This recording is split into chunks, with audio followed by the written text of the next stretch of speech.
On Certainty by Ludwig Wittgenstein quotes, On Certainty by Ludwig Wittgenstein is a posthumous exploration of the foundations of knowledge, belief, and skepticism, reflecting Wittgenstein's later philosophical interests.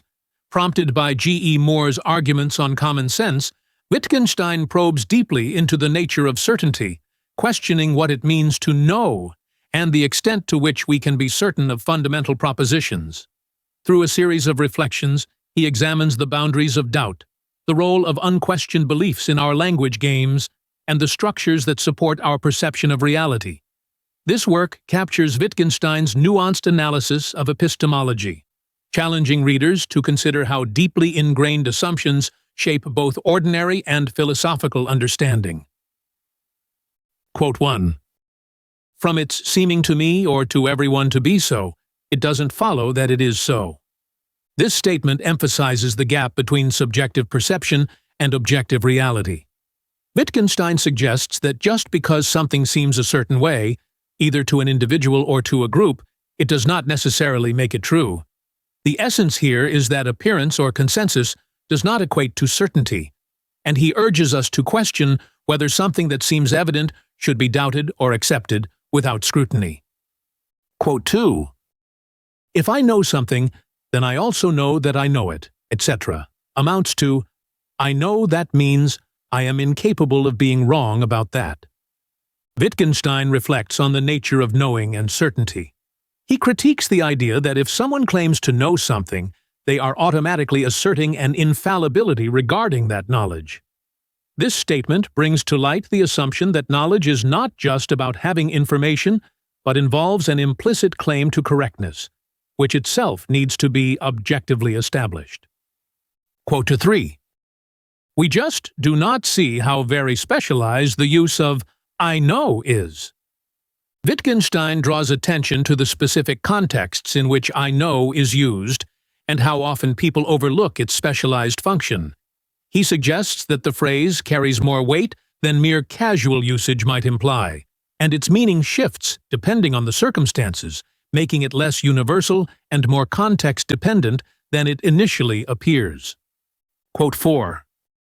Certainty is, as it were, a tone of voice in which one declares how things are, but one does not infer from the tone of voice that one is justified. In this quote, Wittgenstein likens certainty to a manner of speaking, implying that expressing certainty does not necessarily equate to being justified in that certainty.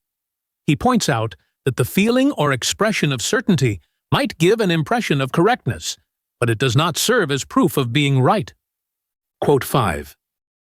One does not infer how things are from one's own certainty. Here Wittgenstein makes it clear that personal certainty or conviction does not automatically provide valid knowledge about how the world truly is.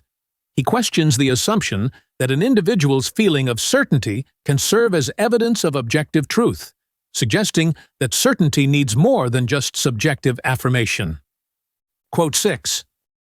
The statement, I know that here is a hand, may then be continued, for it's my hand that I'm looking at. Then a reasonable man will not doubt that I know. This quote deals with the basic common-sense assertion of knowledge, such as knowing one's own hand is in front of them. Wittgenstein suggests that in ordinary circumstances, such straightforward claims of knowledge are not doubted, but philosophically, this doesn't eliminate deeper forms of doubt.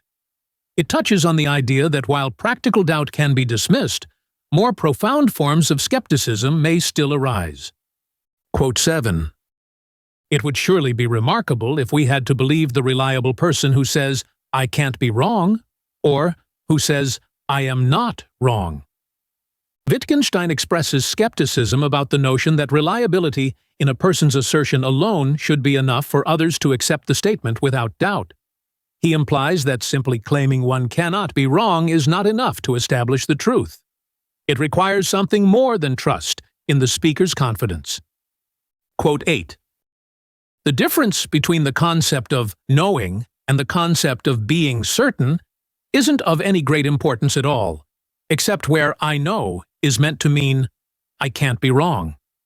Wittgenstein minimizes the distinction between knowing and being certain unless the phrase I know is used to suggest infallibility.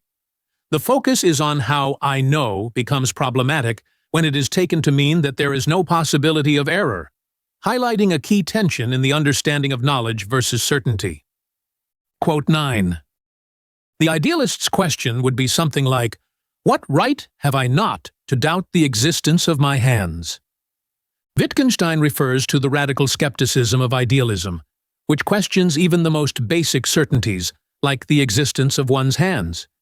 He indicates that this kind of doubt seems misplaced within ordinary language and life, but acknowledges the philosophical challenge posed by such extreme doubt. This illustrates how certain forms of doubt go beyond practical, everyday concerns. Quote 10. It needs to be shown that no mistake was possible. Giving the assurance, I know, doesn't suffice. Here Wittgenstein stresses that merely asserting knowledge does not establish its truth. For something to be known, it must be demonstrated that no error is possible in that knowledge, implying that knowledge requires not just conviction, but also objective proof against any potential mistakes. Quote 11. When I say nothing speaks for, everything against it, this presupposes a principle of speaking for and against. Wittgenstein points out that even statements claiming that all evidence is against something still depend on the existence of a structured system where things can be for or against propositions. This shows that reasoning, even when dismissing ideas, operates within a framework that gives such judgments meaning and coherence. Quote 12. I am not more certain of the meaning of my words than I am of certain judgments. Wittgenstein highlights the close connection between understanding language and making judgments. He suggests that our certainty in language, the very words we use, is tied to our confidence in certain fundamental judgments. If we doubt those judgments, we also risk doubting the very meaning of the words we rely on. Quote 13. This is how I learned to judge. This I got to know as judgment. This statement reflects Wittgenstein's idea that our ability to make judgments comes from learned experience, not from abstract reasoning. Judgments are shaped by the environment and practices we grow up in, which form the basis of what we come to recognize as valid judgments. It underlines the social and practical foundation of our thinking. Quote 14. Experience does really teach that a book, say, does not vanish away. Wittgenstein uses the example of a book to illustrate how our assumptions about the world are based on repeated experiences. While it seems absurd to think that a book would vanish, our certainty about its continued existence is grounded in ordinary experiences, not in a formal rule or universal law. Experience, rather than pure logic, shapes much of what we take for granted. Quote 15. When we first begin to believe anything, what we believe is not a single proposition, it is a whole system of propositions. This quote speaks to Wittgenstein's view that belief is not built on isolated facts, but rather on interconnected systems of propositions. When we adopt beliefs, we inherit a whole framework of interconnected ideas, and understanding grows over time, rather than all at once. Quote 16. The child learns to believe a host of things, i.e., it learns to act according to these beliefs. Wittgenstein highlights that belief formation in children is closely tied to action. Children learn beliefs not only as abstract ideas, but as guides for how to behave in the world. These beliefs form the foundation for future judgments and actions, indicating that belief is a practical, not merely intellectual process. Quote 17. What stands fast does so, not because it is intrinsically obvious or convincing. It is rather held fast by what lies around it. This quote stresses that certain beliefs or propositions are accepted not due to their inherent clarity or self-evidence, but because they are supported by a network of other beliefs. Our convictions are stable because they are embedded within a broader context, not because they are necessarily more true or rational in isolation. Quote 18. I do not explicitly learn the propositions that stand fast for me. I can discover them subsequently, like the axis around which a body rotates. Wittgenstein suggests that foundational beliefs are not explicitly taught, but become apparent only later, as one reflects on the structure of their thinking. These core beliefs function as the stable center around which other thoughts and judgments revolve, much like an unseen axis in the motion of an object. Quote 19. My judgments themselves characterize the way I judge, characterize the nature of judgment. In this statement, Wittgenstein points out that the very judgments we make reflect the deeper processes by which we evaluate the world. Our individual judgments are not random, but instead reveal the patterns and methods we use to assess truth and knowledge, highlighting the relationship between action and the underlying principles guiding it. Quote 20. If you tried to doubt everything, you would not get as far as doubting anything. The game of doubting itself presupposes certainty. Wittgenstein explains that doubt cannot exist without a foundation of certainty. In order to question or doubt something, there must be a basis of assured knowledge to begin with. Without this groundwork, the act of doubting becomes meaningless, as there would be no stable belief to challenge. Doubting everything would undermine itself. Quote 21.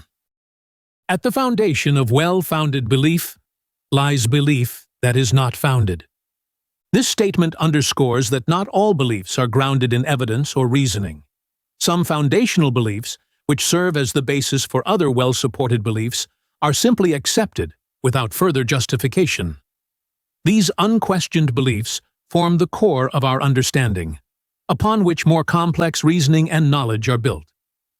Quote 22. My having two hands is, in normal circumstances, as certain as anything that I could produce in evidence for it. Wittgenstein highlights that certain basic truths, like the existence of one's own hands, are so self-evident in ordinary life that no additional evidence can make them more certain. The certainty of such facts is not contingent on verification, because they are already integral to our lived experience, and are beyond doubt in normal contexts. Quote 23. I shall proceed according to this belief unconditionally, and not let anything confuse me. This quote speaks to the nature of deeply held convictions that guide our actions without question. Such beliefs are not easily swayed by doubt or contrary evidence, and they form the framework within which we navigate the world. These beliefs are accepted unconditionally as part of our way of living and thinking. Quote 24. Any reasonable person behaves like this. Wittgenstein suggests that certain behaviors and beliefs are universally accepted by reasonable people. These behaviors are not random, but follow a shared understanding of the world that is ingrained in our reasoning. Such conventions define what is considered rational and provide a common ground for communication and action. Quote 25. On the other hand, a language game does change with time. Here, Wittgenstein acknowledges that the systems of meaning, or language games, we use are not static. Over time, the ways we communicate, the meanings of words, and the frameworks of understanding can evolve. This implies that what we consider certain today may be subject to change as our collective understanding and language adapt. Quote 26. The schoolboy believes his teachers and his schoolbooks. Wittgenstein illustrates how belief systems are initially formed through trust in authority. In this case, the schoolboy learns by accepting the information given by teachers and textbooks without question. This is part of how knowledge is transmitted and how belief systems are built, through reliance on the credibility of sources during the learning process. Quote 27. I know I am familiar with it as a certainty. This statement defines knowledge as a form of familiarity with certain truths. Wittgenstein emphasizes that to know something is to be so acquainted with it that it is beyond doubt. This kind of knowledge comes from repeated confirmation through experience and becomes embedded as a certain truth. Quote 28. We are satisfied that the earth is round. Wittgenstein points out that some beliefs, such as the roundness of the earth, are taken as settled facts within our worldview. These beliefs have been confirmed through experience and scientific consensus to the point where we no longer question them. They form part of the background knowledge that guides our understanding of the world. Quote 29. I can't help believing. Wittgenstein refers to the inevitability of belief in certain propositions. There are some truths that we simply cannot help but accept because they are so deeply embedded in our understanding of the world. These beliefs are not chosen but are part of the structure of how we engage with reality. Quote 30. I know that this is my foot. I could not accept any experience as proof to the contrary. This statement illustrates Wittgenstein's exploration of certainty. He expresses an unshakable belief in the identity of his own body, in this case, his foot, and asserts that no experience could convince him otherwise. This conveys that some knowledge is so fundamental and deeply ingrained in our perception that we do not consider the possibility of doubt or contradictory evidence, as it is foundational to our sense of reality. Quote 31. Knowledge is in the end based on acknowledgement. Wittgenstein suggests that knowledge is not just about having facts, but about recognition and acceptance within a shared framework. This implies that knowledge requires a kind of communal or individual acknowledgement to function meaningfully, rather than existing in isolation as purely objective truth. Quote 32. I may claim with passion that I know that this is my foot. Wittgenstein notes that while we may fervently assert certain kinds of knowledge, such as knowing one's own body, the passion with which we claim this knowledge is rare in ordinary life. This emphasizes the distinction between everyday knowledge, which is taken for granted, and the more intense philosophical assertions of certainty. Quote 33. This nothing in the world is obviously an attitude which one hasn't got towards everything one believes or is certain of. In this quote, Wittgenstein reflects on the idea that our absolute certainty, such as when we say, nothing in the world will convince me otherwise, is not applied universally. We reserve this level of certainty for specific beliefs or propositions, showing that not all of our convictions carry the same weight. Quote 34. The argument, I may be dreaming, is senseless for this reason. If I am dreaming, this remark is being dreamed as well. Wittgenstein dismisses the skeptical argument that one could always be dreaming, arguing that such a statement undermines itself. If one is dreaming, then even the act of questioning whether one is dreaming is part of the dream, making the entire line of reasoning meaningless. Quote 35. I know that that is a tree.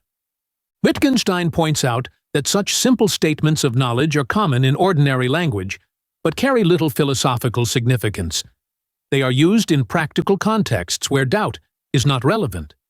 The emphasis here is that while such statements make sense in everyday language, they do not necessarily contribute to philosophical discussions about certainty or external reality. Quote 36. Our knowledge forms an enormous system, and only within this system has a particular bit the value we give it. Wittgenstein explains that knowledge is not isolated, but exists as part of a larger, interconnected system. The value and meaning of individual pieces of knowledge depend on their place within this broader context, showing how understanding is relational rather than absolute. Quote 37. A doubt that doubted everything would not be a doubt. This statement emphasizes that doubt requires a framework of certainty to exist. If one were to doubt absolutely everything, the concept of doubt itself would collapse, as there would be no stable point from which to question anything. Doubt relies on some unquestioned assumptions to function meaningfully. Quote 38. But doesn't my drawing the consequences only show that I accept this hypothesis? Wittgenstein raises the idea that even when we act on certain beliefs, it may only demonstrate our acceptance of them as hypotheses rather than absolute truths. This suggests that action based on belief does not always indicate certainty, but rather a pragmatic adherence to a working hypothesis. Quote 39. A child that is learning to use the word tree. One stands with it in front of a tree and says, lovely tree. Clearly, no doubt as to the tree's existence comes into the language game. In this passage, Wittgenstein describes how language acquisition begins with basic recognition and naming, without any doubt about the existence of the named objects. The child learns to use words like tree within a context where doubt is irrelevant, indicating that certain beliefs about the world are absorbed as part of language learning without being questioned. Quote 40. Knowledge is in the end based on acknowledgement. Here, Wittgenstein asserts that knowledge ultimately depends on a process of recognition or acceptance, either individually or socially. Rather than being purely objective, knowledge is grounded in the acknowledgement of others or oneself, meaning it functions within a framework of shared understanding and agreement. Quote 41. If I wanted to doubt whether this was my hand, how could I avoid doubting whether the word hand has any meaning? Wittgenstein suggests that doubting something as fundamental as the existence of one's own hand would unravel the entire meaning of the language surrounding it. To doubt that one has a hand would call into question the meaning of the word hand itself, which is inseparable from the language and context in which it is used. Quote 42. It is difficult to find the beginning, or better, it is difficult to begin at the beginning, and not try to go further back. Wittgenstein acknowledges the challenge of identifying the true starting point of understanding or inquiry.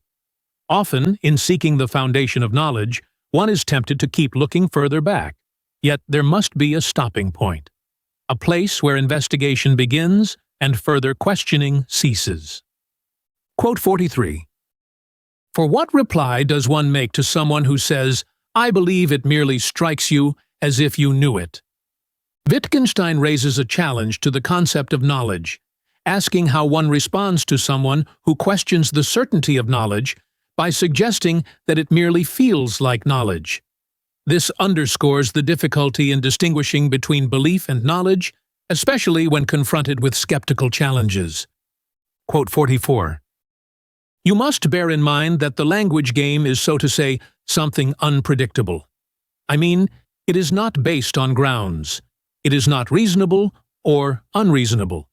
It is there, like our life. Wittgenstein reflects on the nature of language and life as being beyond reason in a strict sense.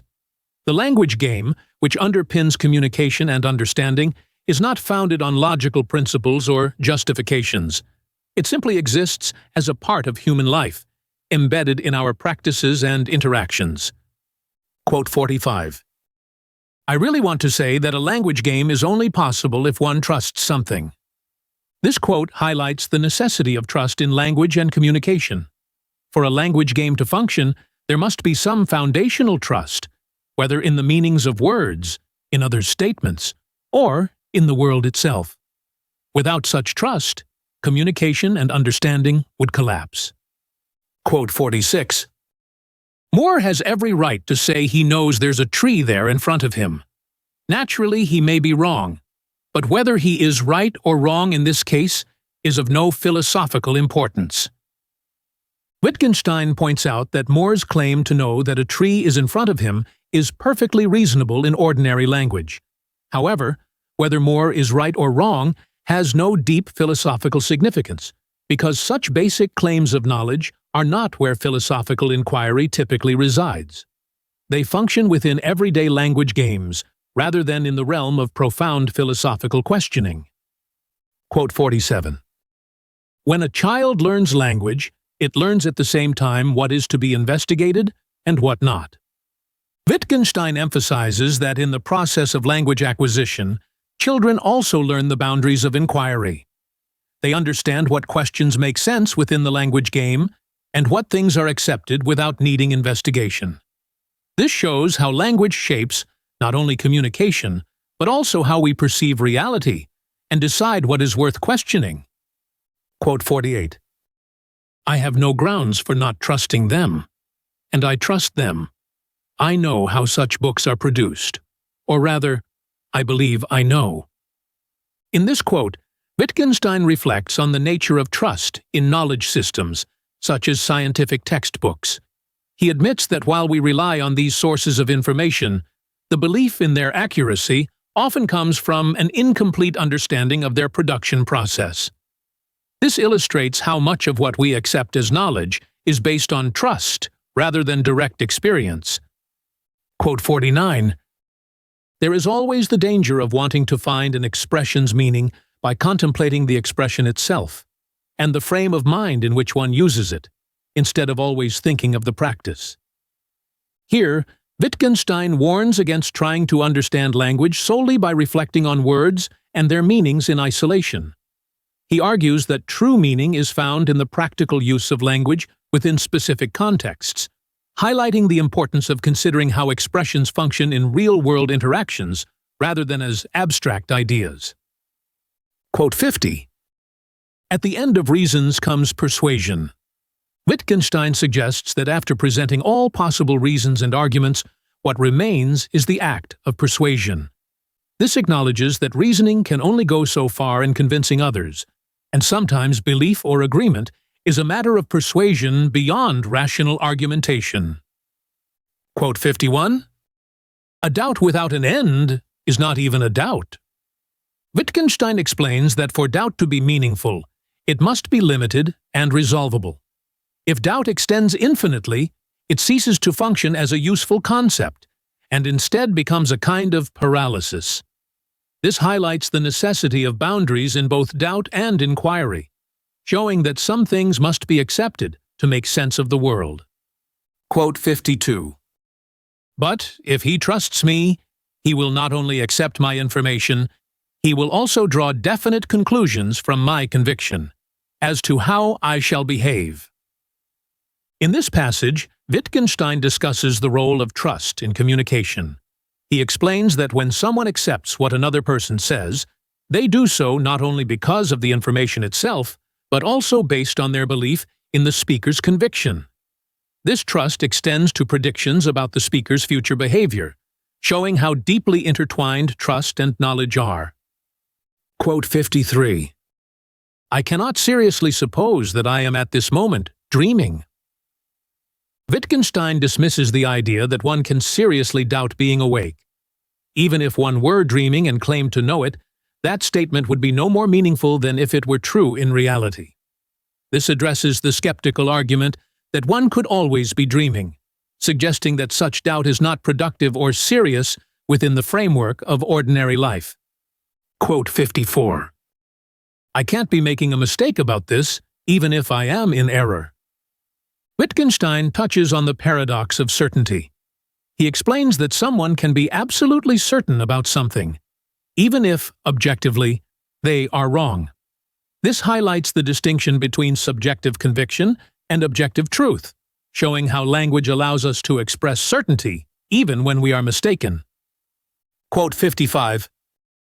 Certain events would put me into a position in which I could not go on with the old language game any further.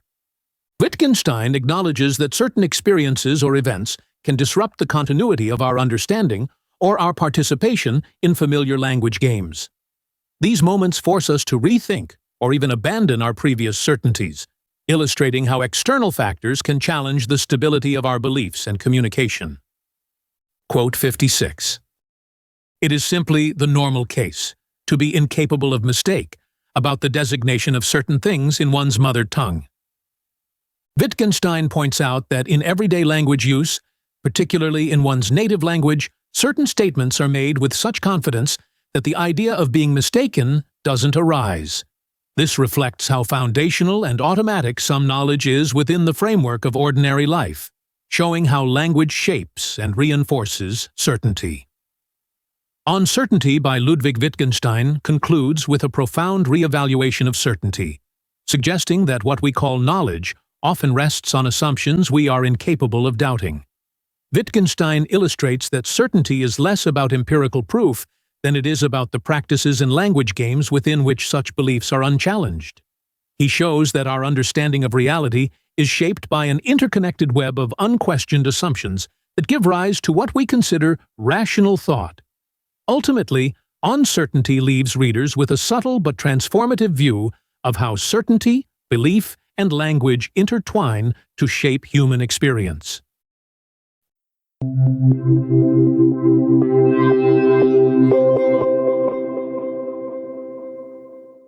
Curious to dive into the mind of Ludwig Wittgenstein? With StudyLab Pro's Book GPT, it's possible. Ask questions, explore themes, and discover the depths of On Certainty in an entirely new way. Start your conversation now by clicking on our logo. And if you're hungry for more educational content, subscribe to our channel to keep discovering, learning, and growing. Want more than just videos? Click on our logo now to join us on our platform for multiple choice tests, in-depth content, and tools to help you ace your studies. Get started now.